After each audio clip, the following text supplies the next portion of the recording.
22. 안녕하세요. 어린 왕자가 말했다. 안녕. 선로 병영원이 답했다. 여기에서 뭘 하고 있어요?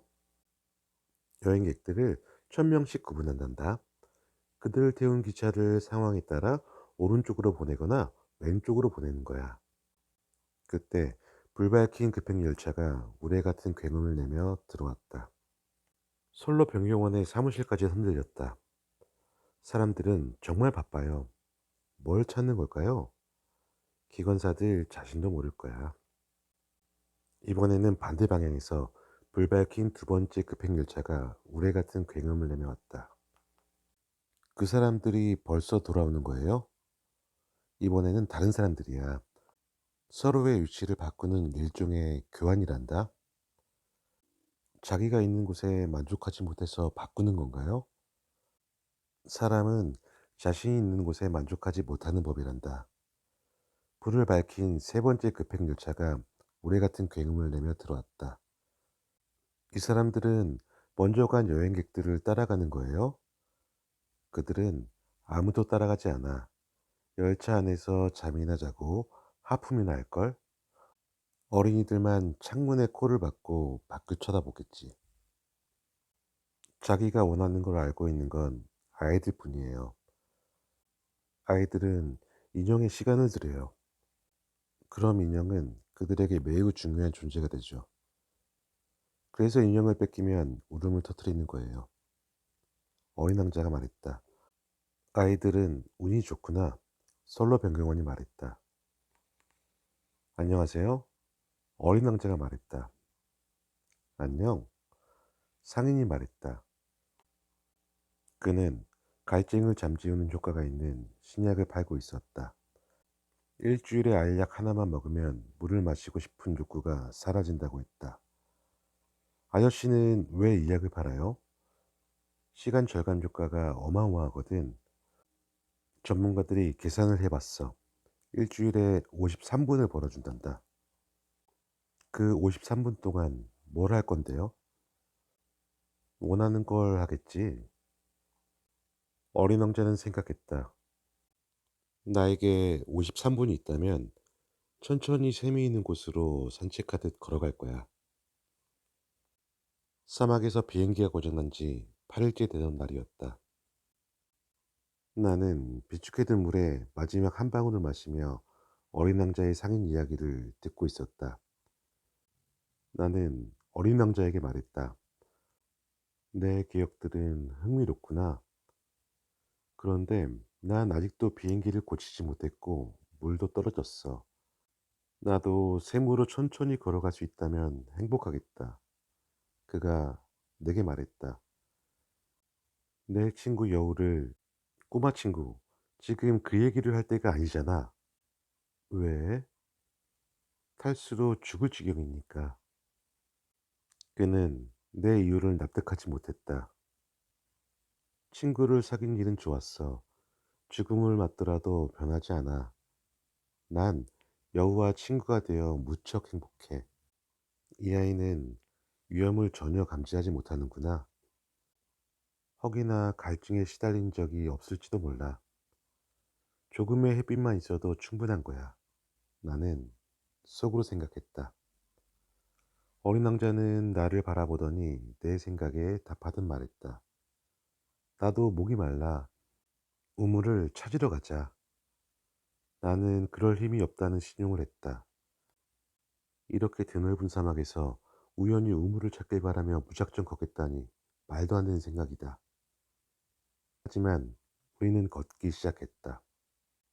묵묵히 몇 시간을 걸으니 밤이 내리고 별들이 반짝이기 시작했다.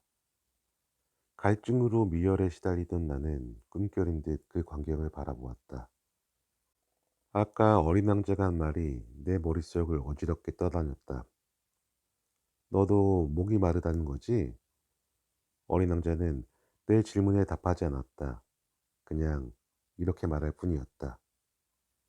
물은 마음에도 좋으니까. 나는 그 말뜻을 알아듣지 못했지만 잠잡고 있었다. 그에게 질문해도 대답을 들을 수 없다는 걸 잘 알고 있었다. 어린 왕자는 기진맥진한 모양인지 바닥에 주저앉았다. 나는 바로 곁에 앉았다. 잠시 침묵이 흐른 뒤 그가 말했다. 별들이 아름다운 건 눈에 보이지 않는 꽃 한 송이 때문이야. 물론이다. 나는 달 아래에 너울거리는 모래숲곡들을 잠잠히 바라보았다. 사막은 아름다워. 어린 왕자가 덧붙였다. 사실이었다. 나는 언제나 사막을 사랑했다. 우리는 사막의 모래 언덕에 앉아 있었다. 아무것도 보이지 않는다. 아무것도 들리지 않는다. 그런데 그 고요함 가운데 무언가 빛나고 있다. 사막이 아름다운 건 우물을 숨기고 있기 때문이야.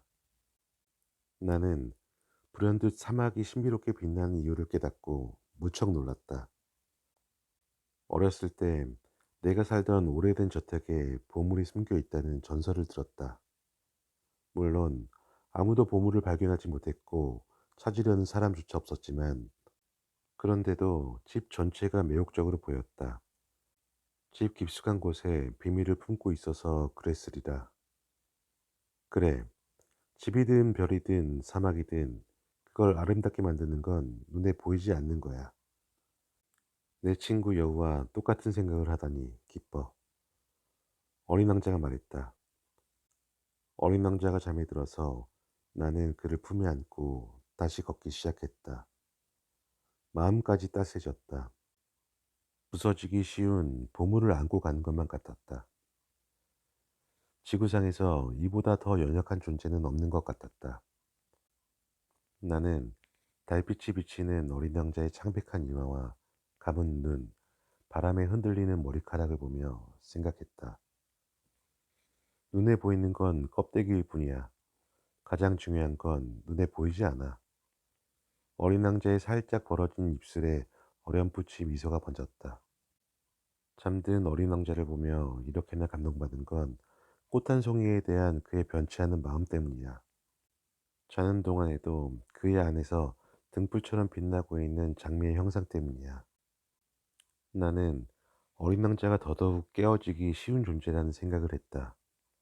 이 등불을 보호해 주어야 한다. 바람이 한 번만 불어도 꺼져버릴 수 있다.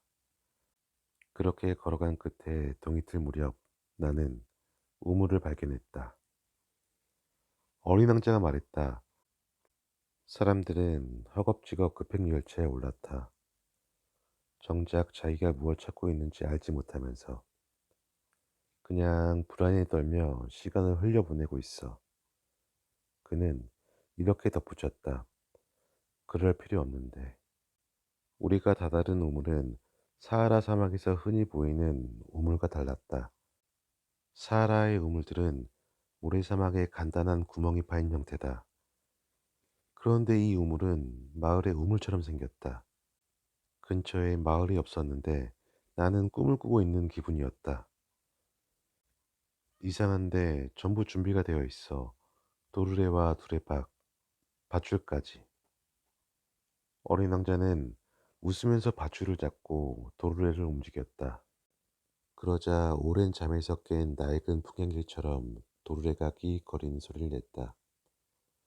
들려? 우리가 우물을 깨워서 우물이 노래를 부르고 있어. 나는 어린 왕자를 힘들게 하고 싶지 않았다.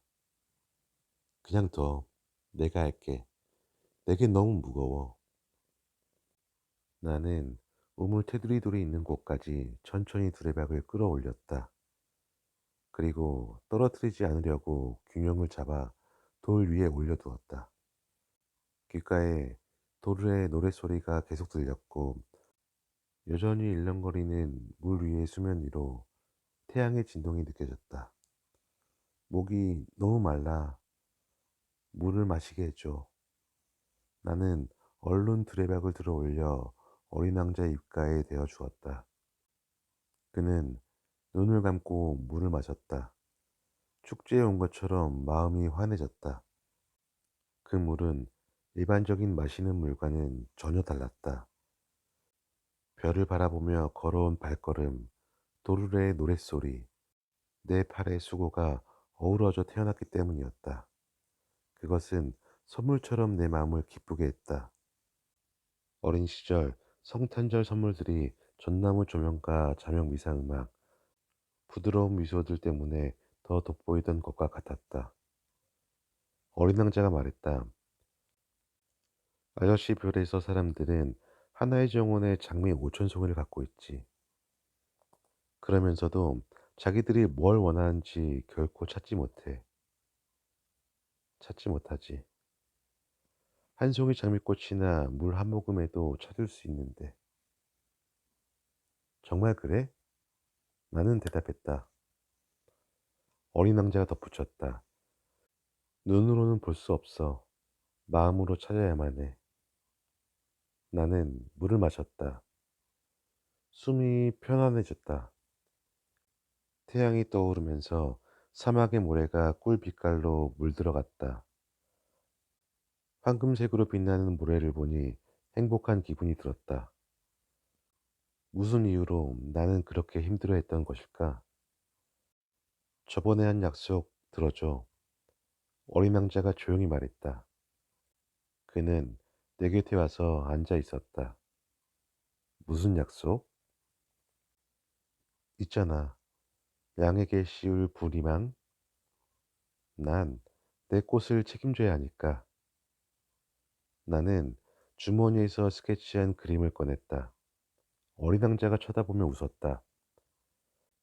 아저씨가 그린 바오바브 나무 양배추랑 좀 닮았어.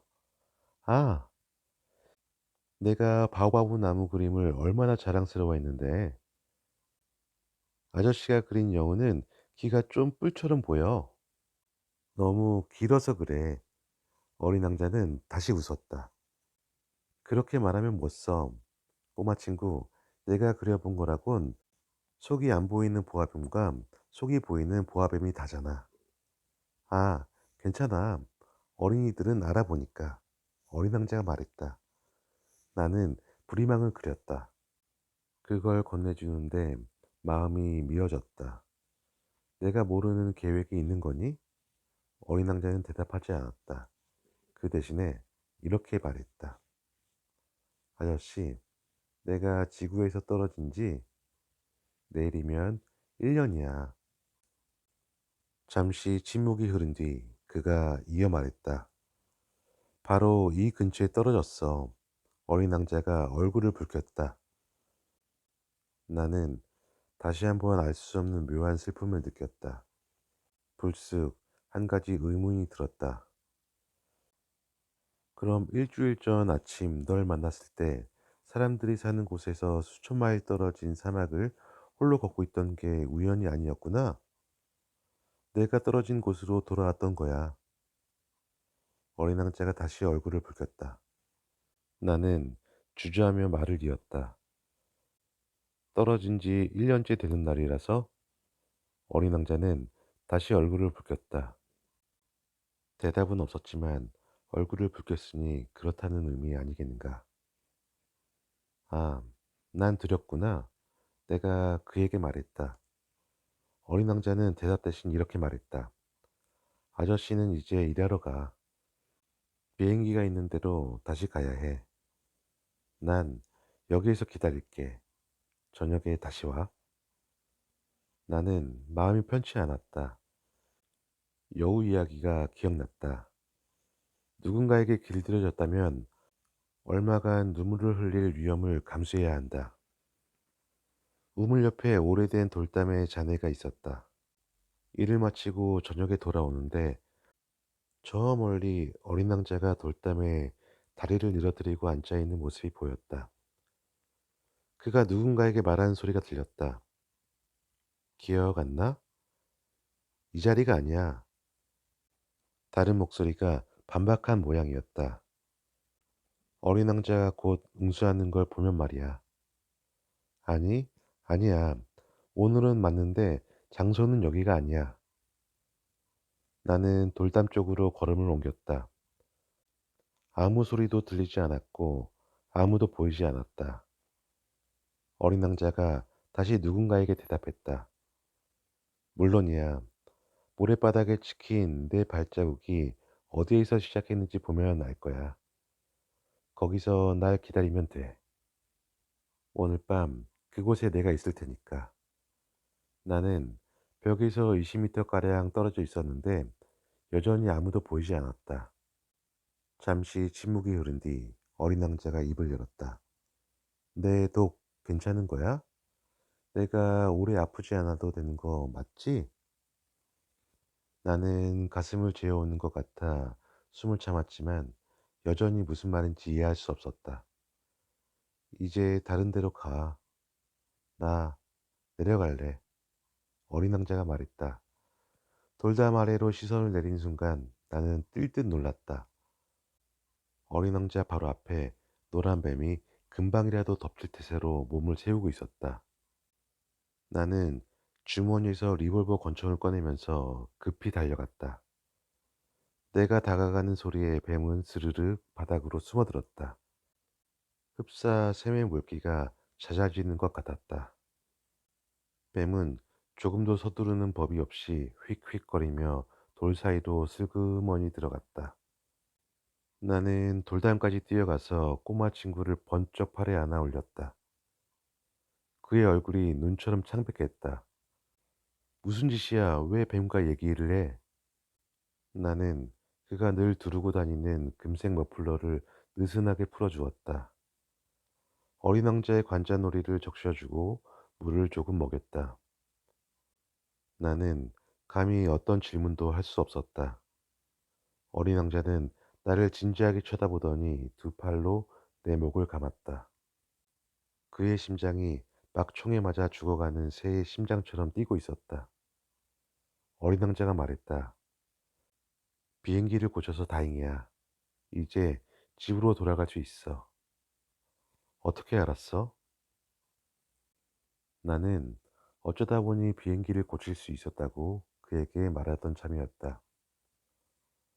어린 왕자는 내 질문에는 대답하지 않고 이렇게 덧붙였다. 나도 우리 별로 돌아가. 그리고 나서 좀 우울한 목소리로 말했다. 너무 멀고 너무 힘들긴 하지만 뭔가 심상치 않은 일이 일어나고 있었다. 나는 어린아이를 끌어안듯 그를 품에 안았다. 그러나 내가 붙잡을 새도 없이 그는 곧장 심연으로 떨어지고 있는 것만 같았다. 어린 왕자의 진지한 눈빛은 먼 곳을 떠다녔다. 아저씨가 준 양이 나한테 있어. 양을 위한 상자도 있고 부리망도. 그가 슬픈 미소를 지었다. 나는 한참을 기다렸다.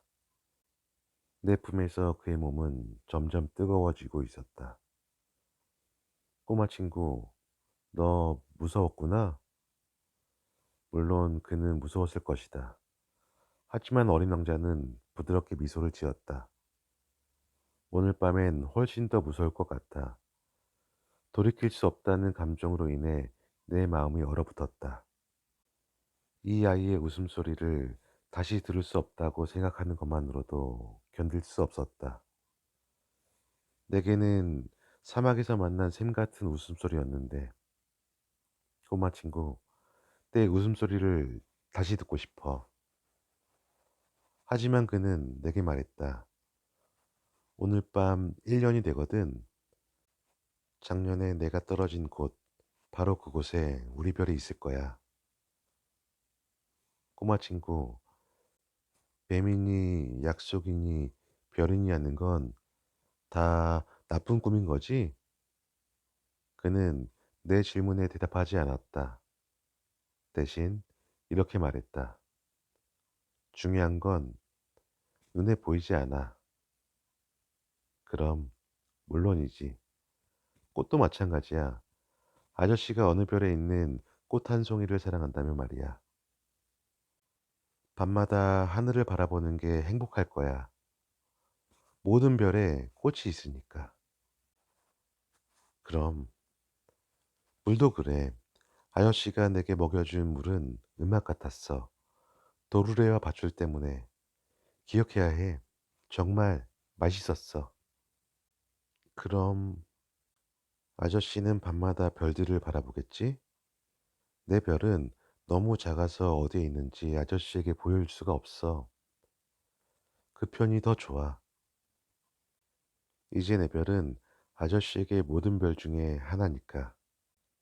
아저씨는 어떤 별이든 눈을 들어 바라보는 걸 좋아하게 될 거야. 그 별들이 전부 아저씨의 친구가 되어줄 거야. 그리고 또 내가 아저씨에게 선물을 줄 건데 어린 왕자가 웃었다.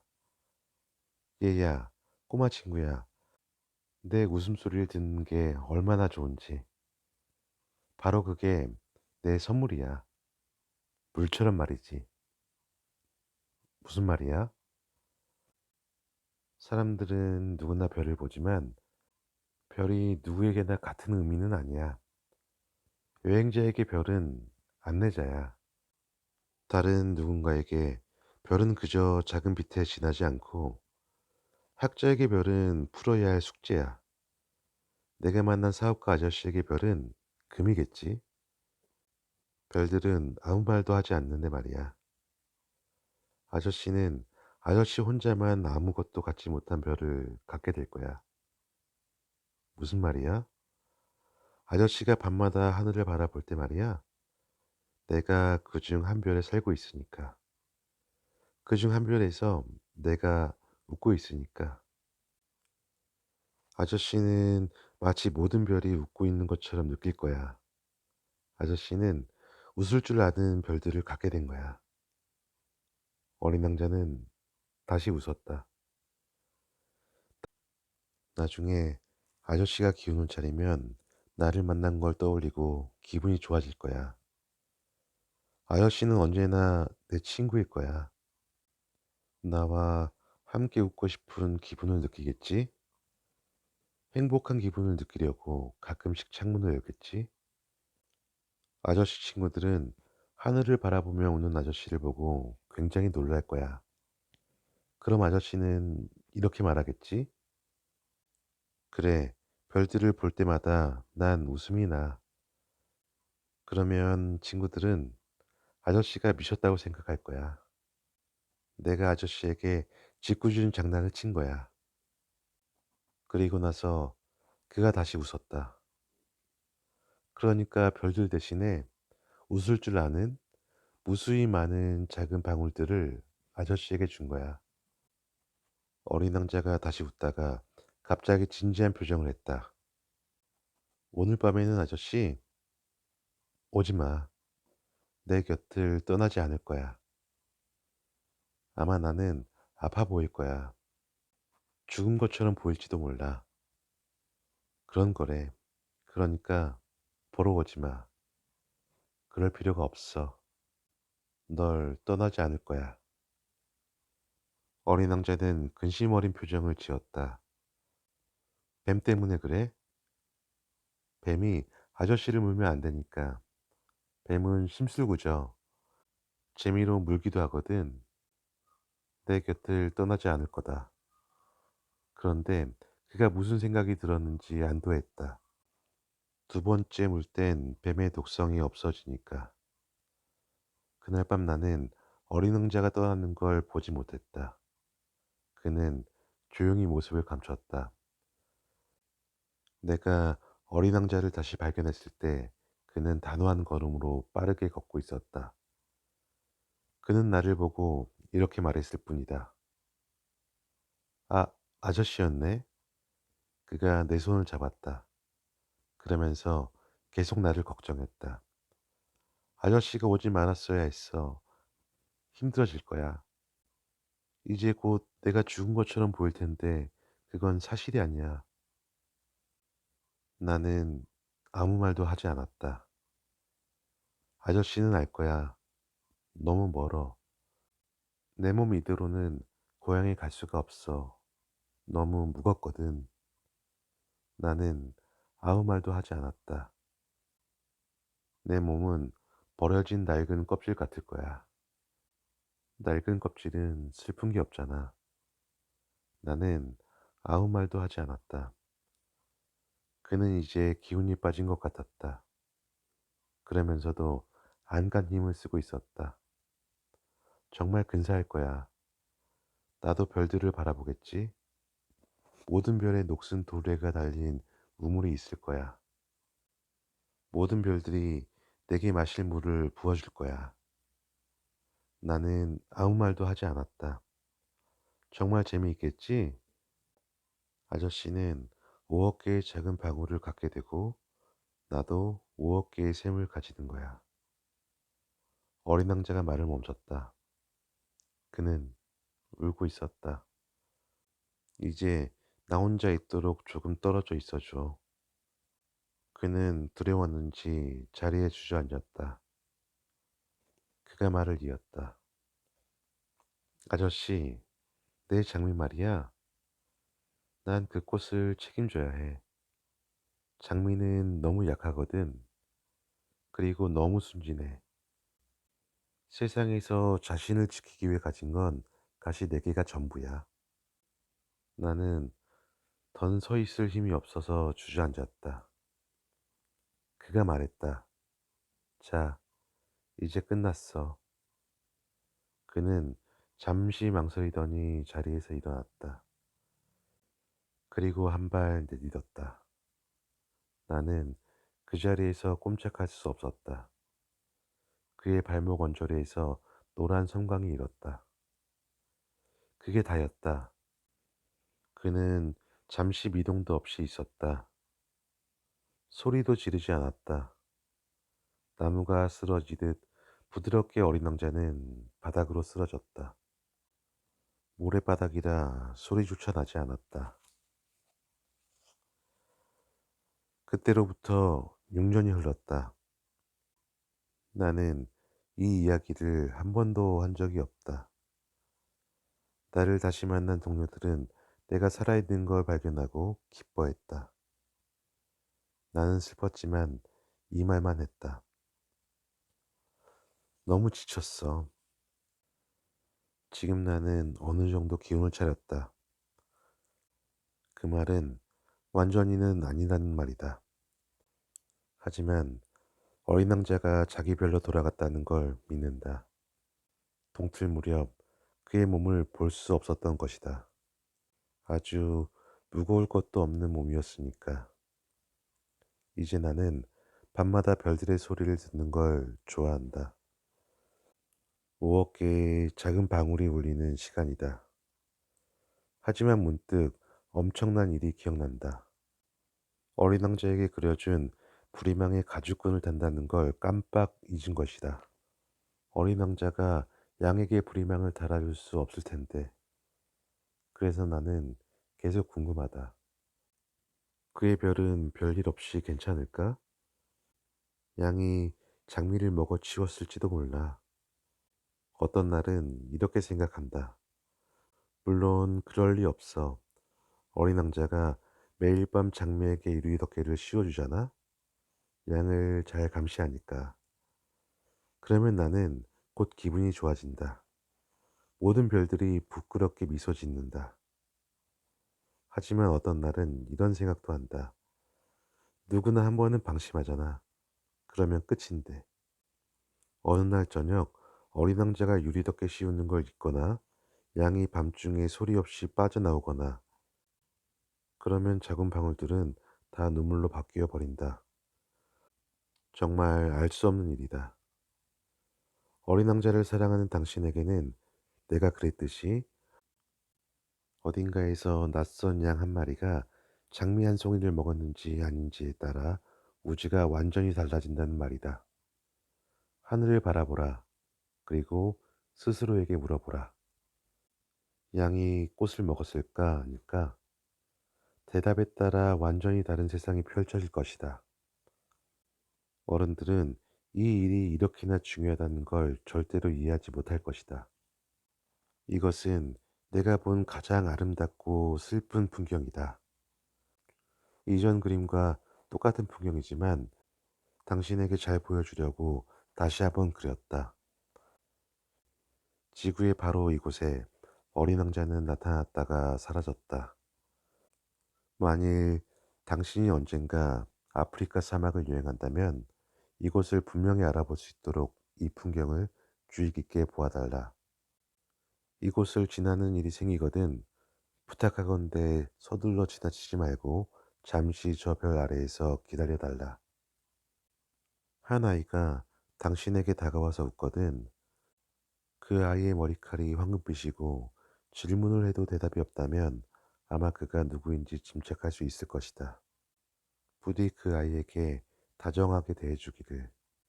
그리고 슬퍼하는 나를 모른 척하지 말고 편지를 보내주기를. 그 아이가 돌아왔다고 알려주기를.